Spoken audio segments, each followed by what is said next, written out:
On se retrouve donc aujourd'hui en compagnie de Christophe. Coucou Christophe, Coucou Emmanuel, comment va? ça va bien et toi? Ouais, super. Je suis contente qu'on se retrouve là pour papoter voix un peu tous les deux.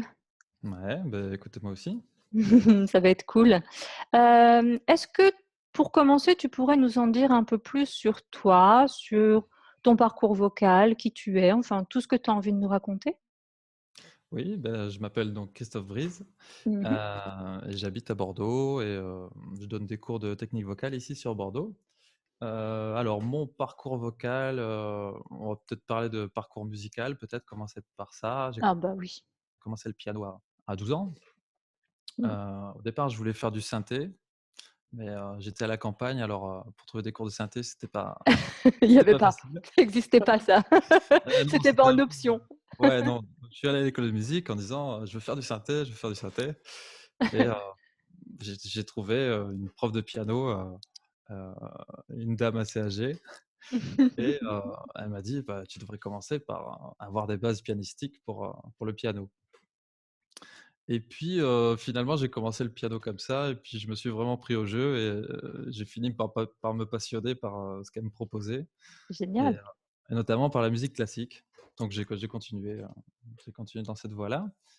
Et en parallèle, je faisais partie de l'orchestre de salsa de l'école de musique. Donc, c'est vrai que j'ai beaucoup appris rythmiquement et puis dans le jeu de groupe, à ce moment-là. Et donc, un petit peu plus tard, je me suis dit: «Qu'est-ce que je vais faire de ma vie?» quand même, c'est une question que tout le monde se Mmh. pose, hein, Ah ouais, mais que fais-tu de ta vie? Mais c'est vrai exactement. ça. Mmh.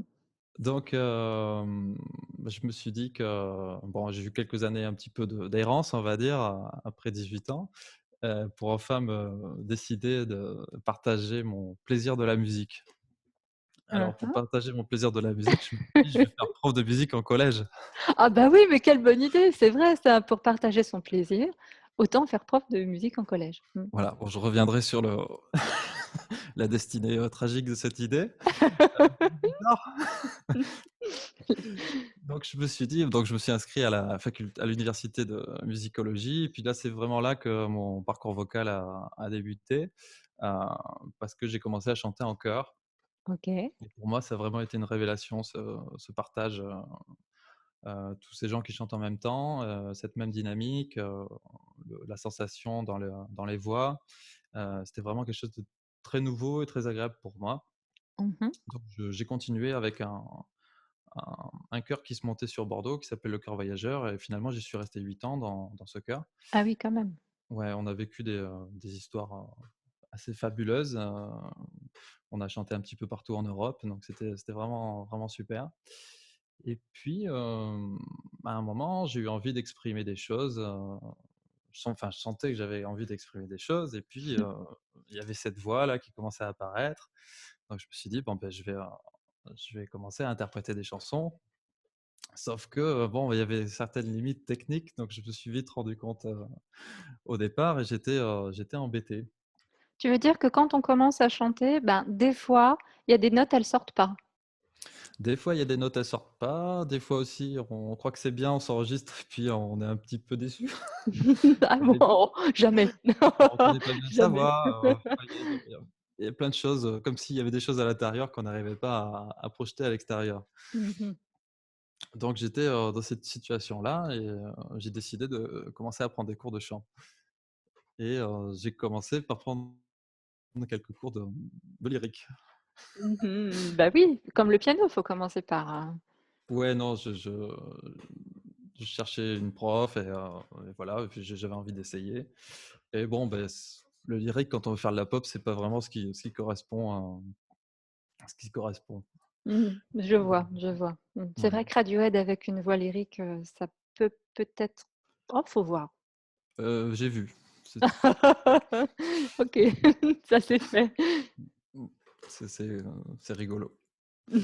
Hem, donc j'ai pris des cours de chant avec d'autres personnes, c'était vraiment une, une exploration pour moi et quelque chose de vraiment très enrichissant.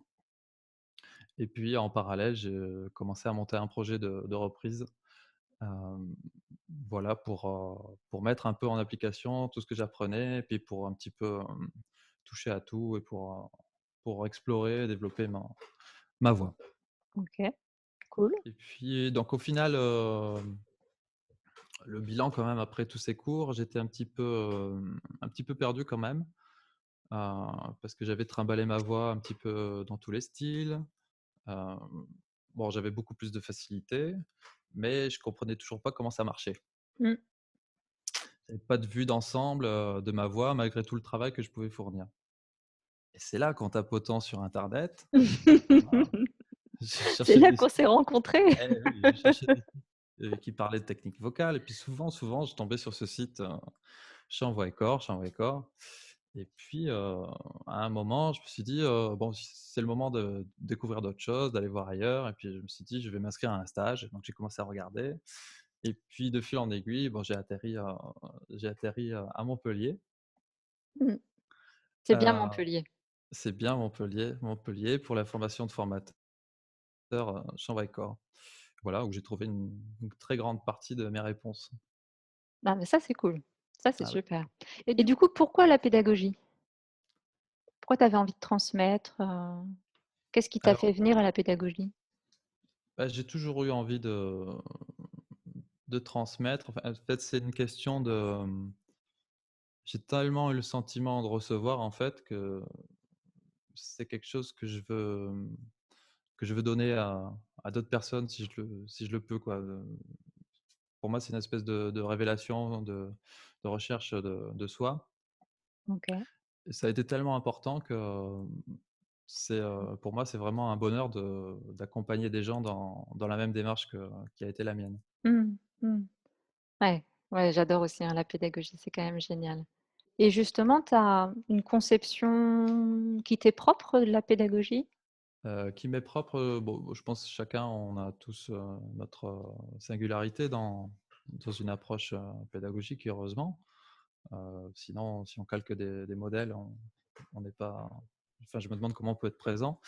Hem, mais ce qui m'intéresse, comme je le disais, c'est, vraiment l'exploration de soi, parce que ça met en miroir beaucoup d'états, psychologiques, émotifs, physiques. Heu, Mmh. Ça nous révèle comment on réagit à une difficulté, parce que la Mmh. voix, finalement, ça trahit pas. Hem Et c'est vrai que donc accompagner les gens dans cette exploration d'eux-mêmes, c'est passionnant et c'est un peu comme un explorateur qui va découvrir des choses qui apparaissent comme ça.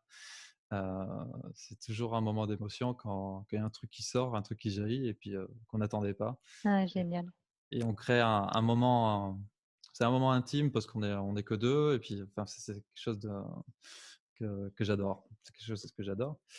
Heu, Oui, donc donc l ta pédagogie, c'est pas simplement la voix, la beauté de la voix, c'est aussi, faire émerger des choses, plus globales, on va dire? La voix pour toi, c'est plus global que ça? ouais, c'est plus global, ouais, oui, c'est plus global forcément, quand on voit l'enjeu du corps et l'implication du corps dans le chant.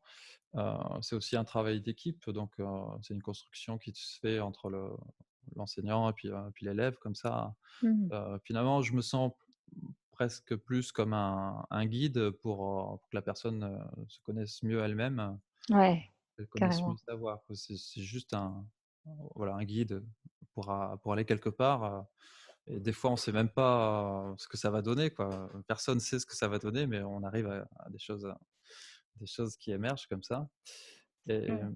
Ça me fait penser, il y a une petite phrase, tu sais, j'adore les petites phrases, alors c'est ballot parce que j'arrive plus à me souvenir de qui c'est. Il y a une petite phrase qui dit, un grand maître qui dit: «Je ne vous apprends rien, je vous aide simplement à vous découvrir vous-même». ouais, C'est quelque chose dans le genre. c'est quelque chose dans le genre, ouais, Mmh. complètement. Mmh.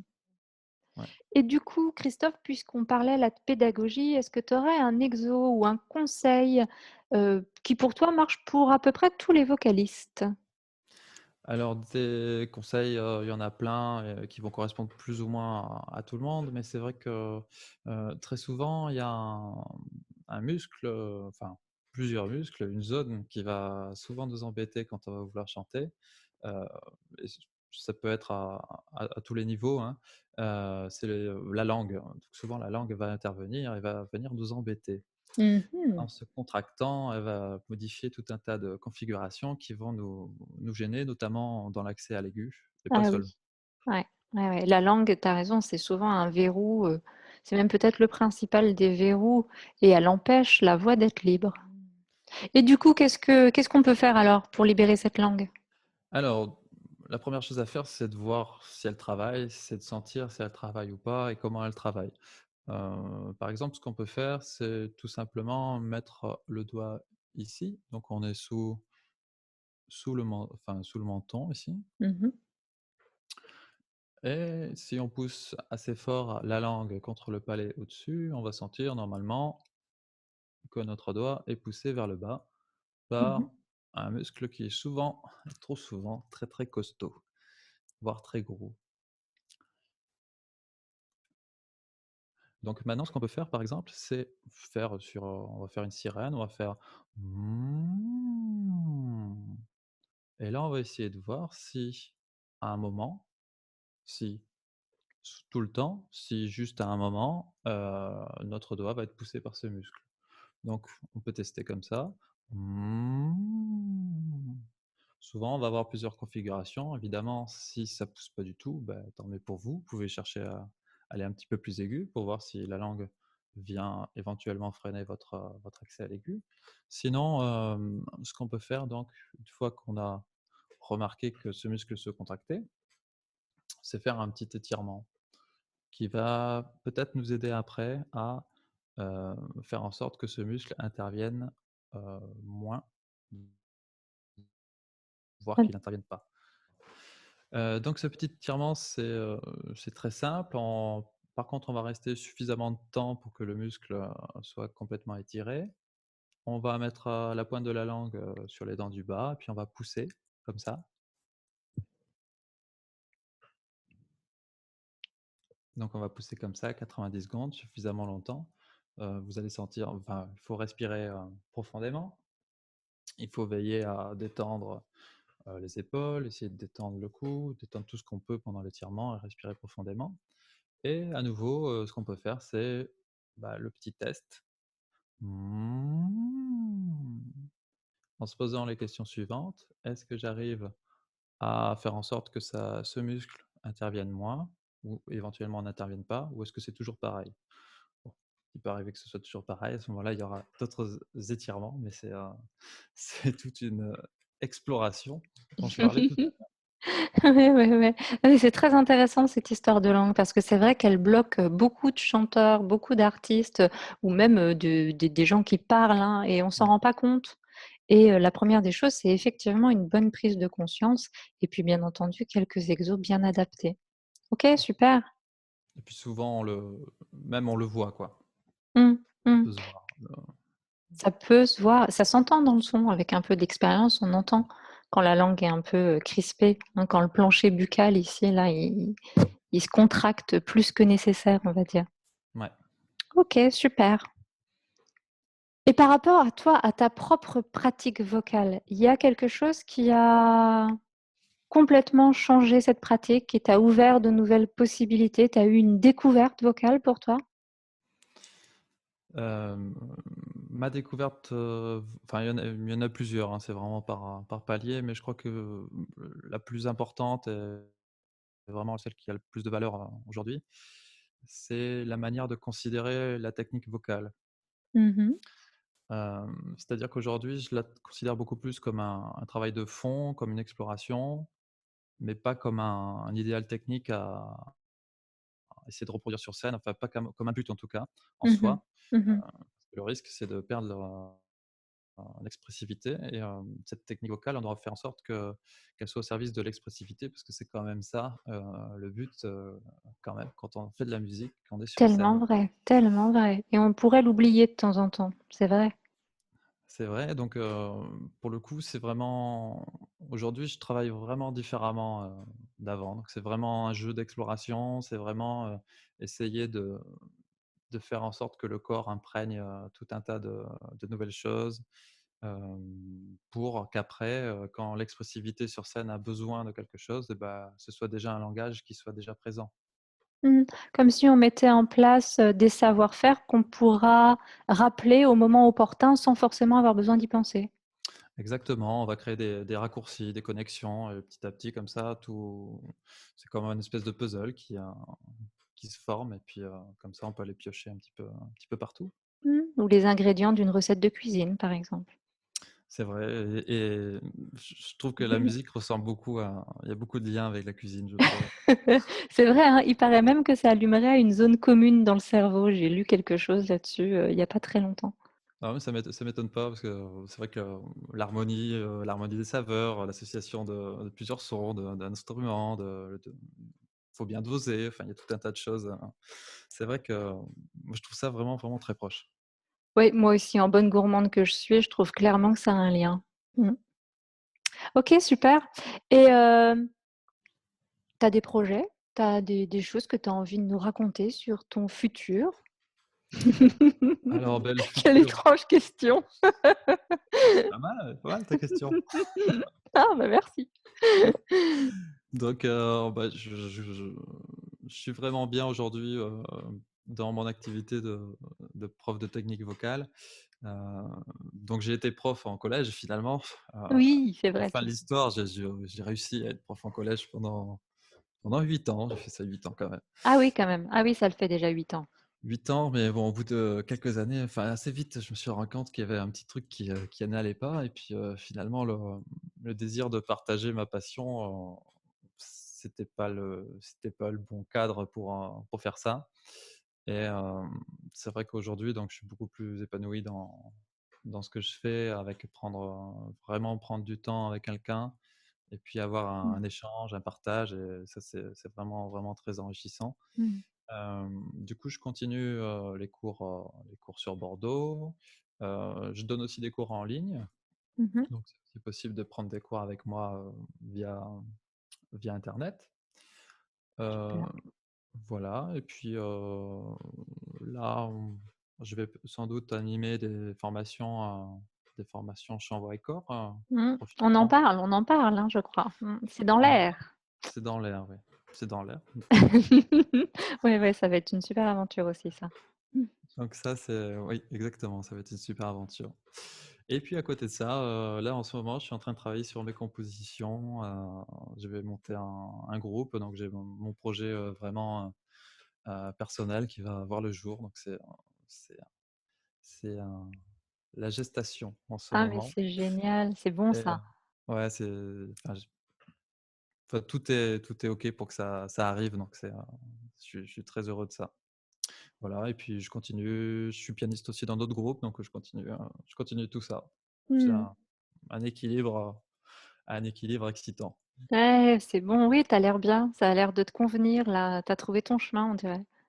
Ouais, En c'est tout pas mal. cas, Christophe, un grand merci. On se retrouve, nous, bah, très bientôt et puis je mettrai là, sous la vidéo, plein d'infos, ton site web, si tu as un projet perso et tout, je mettrai toutes les infos Super, là-dessous pour qu'on puisse, te suivre de c'est près. super sympa. Merci beaucoup. Voilà.